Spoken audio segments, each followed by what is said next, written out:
Okay, There we go. it's Robbie Fox for Barstool Sports. I'm here with the double champ, the champ, light heavyweight and heavyweight. Get the belts, Sean. There you go. Get the belts. See Get the that belts? down there, John.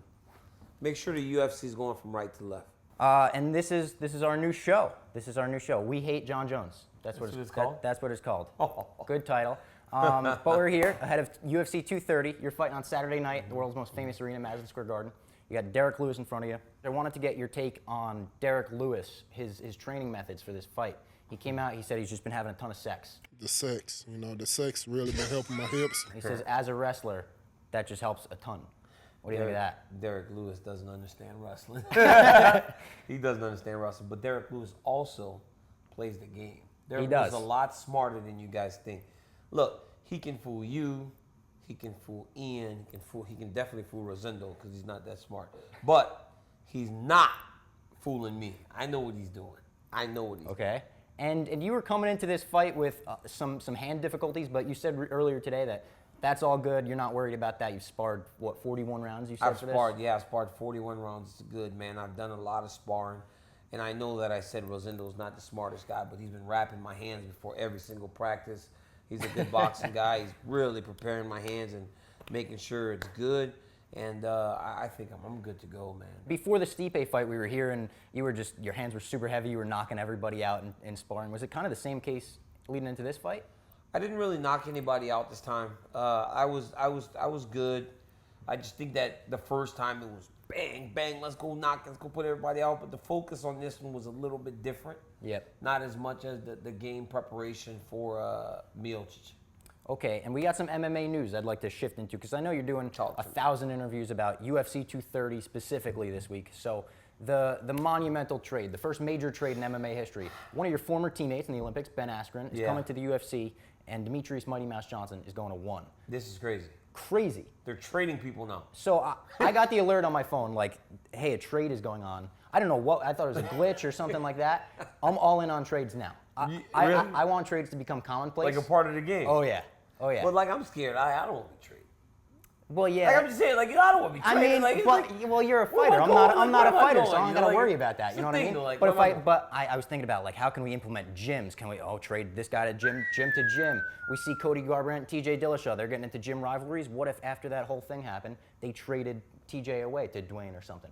That would be crazy. What do you think of this trade, though? Mighty Mouse for Ben Askren.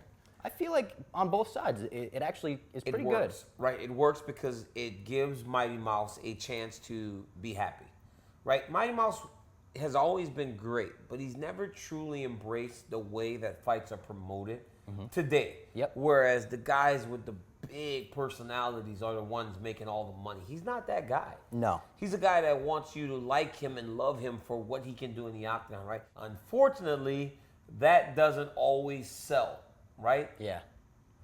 On the other hand, you got Ben Askren, who's over in ONE FC, but has the personality. Pretty much the opposite, yeah. Exactly. So it's almost like putting these guys in the places that they belong. Ben Askren, though, he's targeted every single welterweight in the UFC in a week. It's an unbelievable scorched earth display by Ben Askren It's on Twitter. unreal. He wants to fight both Diaz brothers at the same time. He said Nate could take rounds 1, 3, and 5.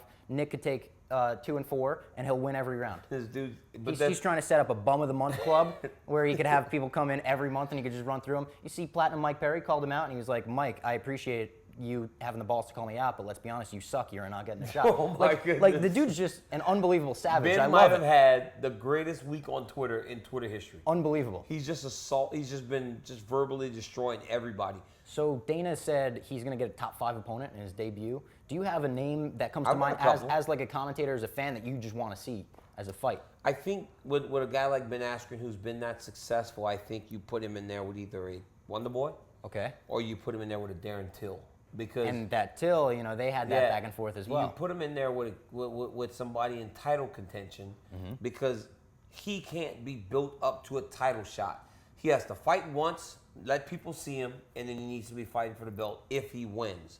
Or he loses and he's kind of, he sinks or swims. Yeah. It's just one of those situations where he's so good and he's been so good for so long outside of the organization, there's no time to wait. He needs to be in there right away. And you think giving him that major fight right away kind of will solidify it for fans that this guy is a big deal. Like, this is why. Yes, because he can immediately go against the top 5. Think about it. When Eddie Alvarez came over, he fought Cowboy Cerrone. Yep. Right away, when Cowboy was riding really hot. When Gil Melendez came, Gilbert's first fight was for the belt, right? When I came, my first fight was against Mir. When Thompson came, his first fight was against Diaz. It's like when you get these big time signings from other organizations, you don't ease them in. You put them right into the big fight, and that's kind of been the model by which the UFC's gone, and it's worked. If Till goes back to 70, it'll be Darren Till. That's a really rough weight cut for him. Yes. Speaking of weight cuts, you don't have to cut weight this week. How amazing is that? It's beautiful. My guy Ian Larios right here. Look at him. Lululemon sweat top. Looking good. You know what I'm saying? My guy Ian Larios is living life. He hasn't had to deal with me yelling at him or screaming at him or making sure the food's done exactly on time or I'll freak out. Yeah. So and you've made it pretty clear that you intend on having 2 more fights at heavyweight after this one. And then calling it a career, which I think is very admirable. This one and the next one. Yeah, 2 fights. This one and the next one. You've gone back and forth a few times on whether that's going to be Jones or Lesnar, and I could see why. You know, there's big driving factors in both. Your mind right now, where's it at? I know you said Brock Lesnar might be there on Saturday night. Yeah, if he can get back into the country. Oh man, I don't know. It's like hard to really think about that because I have to fight Lewis. Yeah. You know, it's almost like I'm doing this media and like I understand wanting to know what's next. It's hard to look into the future. Yeah. But I don't know. I really don't know as of right now. I mean, competitively, like I said, Jones.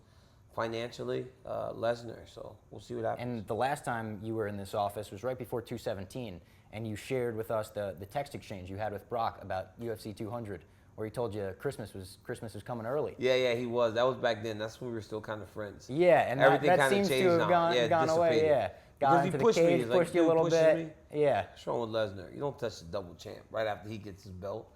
He pushed me before I was even coronated. You know what I mean? Come on, man. Don't hit the Macho King. By the way, what a ridiculous outfit he was in. The cowboy boots, the suit pants tucked into the cowboy boots. The Macho King, man. Come on. As a fan, your walkout or your run out is one of my favorites in the sport. I think the right above it is perfect, everything. As a fighter, are you able to appreciate and look forward to the walkout, or is it just like all about the fight? That's just, part of the game plan. I like the walkout. After I'll go back and I'll watch it. You get to watch it, yeah. The reality is, like, when I'm about to hit that music, when the music starts and it's a Tupac song initially, and then it changes to right above it, it's like, come on, man, that's fucking the best. Yeah. Let's go. Yeah. Like, this is where I want to be. There's nowhere. No, I mean, there are some comfortable places in this world. I could lay on my couch. That's great. I could be in bed with my wife or hanging out with my kids and laying there, doing cool, fun things. But running to that octagon is the best. It's like, wow. It seems like it. And speaking of right above it, Lil Wayne, I got to ask, Carter 5, were you a fan? Oh, it was good. Real good, right? It was real good. Real good. It was worth the wait. Yeah. It was real good. I loved the one with Kendrick Lamar. I actually liked that one song with Dark Side of the Moon was pretty good too. Mm-hmm. I liked the one that's right after Don't Cry. I can't remember the name of it. The one that's right after Don't Cry. Because Don't Cry with that Triple X guy, Extension, it was odd for me, like really, really slow and dark, but it was still cool. Kind of a cool intro to the album. Yes, it was cool, but I like the I Love You, Dwayne. You know this one? Oh, are you talking Uproar? Uproar's pretty good. But then the one, dude, they got some good songs in the CD. I love it. Yeah. I think that's pretty much it for me. That's it. Yeah, I tried to keep it easy. I know you got media all day, all week. Try to keep it easy on you. I've been doing this. It's right now, no lie, 4:30 in the afternoon. I got up at 8 o'clock to start doing this. So, cup of coffee number 6. Oh, I did want to share real quickly before I got you out. So I'm a big Conor guy. Love Conor. I mean, he's my guy, I know he is. When I went out to Vegas for UFC 229, I felt very unsafe. I was getting Russians in my DMs. DC, I'm telling you, I was getting Russians that were taking pictures of their face, of their own face, and they were saying, "Look for this face. When you see it, we will kill you." What? And I was like, "Excuse me?" I ate the same thing, room service, in my hotel that was off the strip. No. Every night. I was getting literal death threats from the Russian mob. And then, like a week later, I see you do an interview at the Performance Center. You said you were sparring with Khabib, and you like cranked him too hard or something, and all his guys stood up and like started surrounding you. I had at the weigh-ins, UFC 229 weigh-ins. I sit down, I'm like all happy to go. Khabib's whole team came in, and they started looking at me, and I was like, guys, I love Conor. Like I just love Conor. And then the UFC came, they moved me. I was terrified. Did you have a Conor jersey on or something? Oh yeah, I had my jumpsuit on. It says Team McGregor, Executive Director of Support. It's all green. They didn't like it. Full costume. So Khabib, I gotta ask you, you're Khabib's teammate. I don't fault you at all for that. I appreciate your loyalty for Khabib is admirable, and the way you got in there at the end and broke up the fight was hysterical. What was he saying to you what were you saying to calm him down in that cage? I just said, I said, what is happening right now? Like, what in the world is going on? And you and Luke so Rocco mad. were in the crowd, so like, did you guys just like immediately Jumped rush across in? the fence. Yeah, jumped across the fence and went and just tried to talk to him. Look, man, I understand like it can be very scary. Obviously, you're okay, which is great. It was the most hostile environment ever. I love this UFC crazy, 230 right? event because it's like two of the most likable dudes in the world. But again, it's like looking to compete. The whole promotion was just bad. From the Brooklyn incident to Habib smacking Artem, to how Artem, just the interviews of you're not worthy and all this. This whole thing was so bad. But then here's the difference, right? Conor has a very passionate fan base. Very passionate, right? And for the first time, there was an opposing fan base that was as passionate, if not more. Yeah, I would agree. And Nate Diaz was the closest we saw to that. Obviously, the Diaz brothers have, but it's nothing compared to It's nothing. Khabib. Like nothing. It was the first time that you have both of those dueling fan bases, and it made for some tense moments. I mean, I saw one guy get put to sleep on the concourse. Did you see that video? I'm in the background of that video. My son's football coach is in the background too. So Conor gets neck cranked. As soon as he taps, I was like, this could get ugly. I was on my way out before Khabib even jumped the cage. I have to video my reaction for work. Doing that stinks, but I was like, I literally looked at my phone. I was like, I'm gonna get the fuck out of here. And I immediately just started rushing up. And I was sitting with Conor security. So I knew I was sort of safe during the fight. But I'm in the video that on the concourse. It was a scary time. I just wanted to tell you, I'm very excited that you and Derrick Lewis. This is not Lewis, going to happen.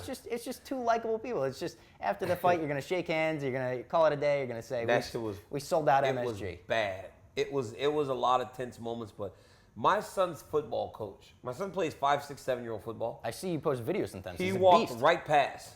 He's like a video. He goes, that's me right there. And I looked and I go, oh, it is him. He's like looking at his wife, like trying to get her out of there. And then boom, guy was falling on the ground.